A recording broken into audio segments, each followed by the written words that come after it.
Assalamualaikum warahmatullahi wabarakatuh. Perkenalkan, nama saya Misilia Putri, kelas A semester 5, NIM 2109060005. Baik, di sini saya akan mereview jurnal, di mana topik jurnal yang saya ambil itu adalah gizi balita. Judul jurnal yang saya ambil adalah Gambaran Status Gizi Balita pada Masa Pandemi COVID-19 di Desa Semanding, Kecamatan Pagung. Yang dimana rumusan masalahnya di sini adalah untuk mempelajari bagaimana status gizi balita tersebut selama masa pandemi COVID-19 terjadi. Pada saat itu, variabel yang digunakan di sini adalah balita. Metode penelitian ini menggunakan observasional dengan melakukan observasi tanpa memberikan intervensi pada variabel, di mana desain penelitian ini menggunakan deskriptif analitik yang menggambarkan status gizi balita pada masa pandemi COVID-19. Populasi penelitian ini yaitu 335 balita di Desa Semanding, Kecamatan Pagu, dan sampel penelitian itu yaitu semua balita yang hadir dalam bulan timbang Februari dan Agustus 2020. Sampel diambil dengan menggunakan teknik probability sampling dengan jumlah sampel sesuai dengan balita yang hadir dalam bulan timbang Februari dan Agustus 2020 sejumlah 227 balita. Metode pengumpulan data dalam penelitian ini dilakukan dengan dua cara, yaitu dengan metode wawancara dan metode dokumentasi. Metode wawancara ini digunakan untuk mendapatkan data mengenai gambaran umum Desa Semanding Puskesmas Pagu dan pelaksanaannya di Posyandu di Desa Semanding yang saat ini sedang berlangsung. Sedangkan metode dokumentasi ini dilakukan guna mendapatkan data sekunder berupa status gizi balita di Desa Semanding, Kecamatan Pagu. Metode analisis data ini menggunakan alat ukur yaitu IMT status gizi yang meliputi berat badan menurut umur, tinggi badan menurut umur, dan indeks massa tubuh menurut umur dengan menggunakan pedoman kategori Z-score dari Kemenkes Republik Indonesia tahun 2002 yang kemudian dianalisis secara deskriptif di mana tabel-tabel ini ya guys ya. Tabel ini di mana hasilnya adalah gambaran umum dalam lokasi penelitian ini, yang dimana Desa Semanding itu merupakan salah satu desa yang ada di Kecamatan Pagu, Kabupaten Kediri.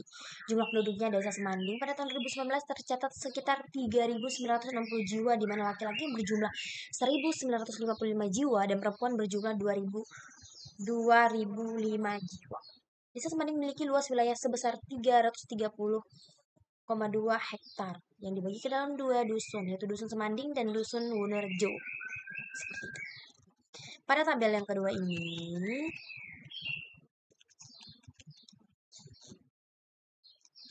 perhitungan dari posyandu di Desa Semanding, ya di mana Semanding 1, Semanding 2, Wonorejo 1 dengan Wonorejo 2. Terus tabel yang berdasarkan status gizi balita berdasarkan berat badan menurut umur. Tabel ini dengan terdapat 9,25% balita dengan berat badan lebih baik pada bulan Februari maupun Agustus 2020. Jadi berdasarkan data antropometri yang didapatkan pada hasil penelitian ini, berat badan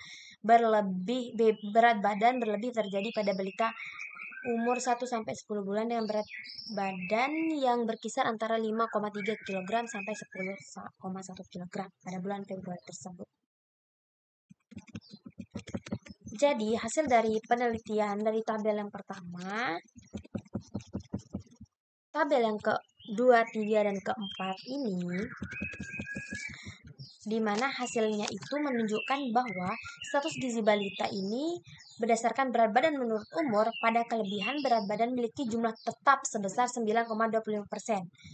Status gizi balita berdasarkan tinggi badan menurut umur mengalami peningkatan pada tinggi badan sangat pendek dari 5,73% menjadi 6,61%, semakin meningkat, dan tinggi badan pendek dari 11,89% pada bulan Februari menjadi 16,74%, semakin meningkat juga pada bulan Agustus 2020 tersebut. Status gizi balita berdasarkan berat badan per berat badan. Tinggi badan mengalami peningkatan risiko gizi lebih dari 5,73% menjadi 9,25%. Gizi lebih dari 2,20% menjadi 5,73%. Dan obesitas dari 1,76% itu pada Februari menjadi 2,20% pada Agustus 2020. Status gizi balita umur berdasarkan IMT menurut umur itu mengalami peningkatan pada kategori risiko gizi lebih dari 9,25% menjadi 12,33%. Gizi lebih dari 2,20% pada bulan Februari menjadi 3,08% pada bulan Agustus tersebut. Jadi pada tabel-tabel tersebut itu terjadinya peningkatan yang sangat drastis.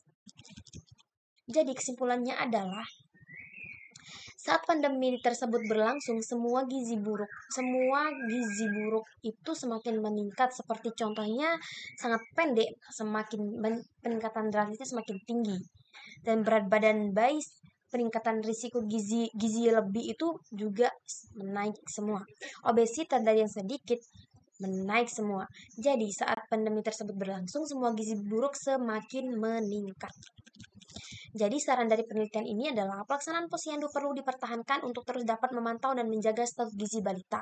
Selain itu, protokol kesehatan juga tetap dijalankan dan terus ditingkatkan untuk meminimalisir penyebaran virus COVID-19, di mana meningkatkan dan memotivasi orang tua balita dalam keikutsertaan kegiatan posyandu dengan media yang lebih menarik, mendidik, murah, dan mudah seperti pemutaran film, gambar poster, dan lain-lain, melakukan konsultasi secara daring melalui WhatsApp grup atau video call mengenai asupan gizi untuk balita, di mana mengingat masih terdapat balita dengan status gizi berlebih bahkan obesitas serta status gizi pendek dan sangat pendek. Baik, itu saja review dari saya. Kurang lebihnya mohon maaf. Allahumma fiq ila aqwamit thoriq. Wassalamualaikum warahmatullahi wabarakatuh.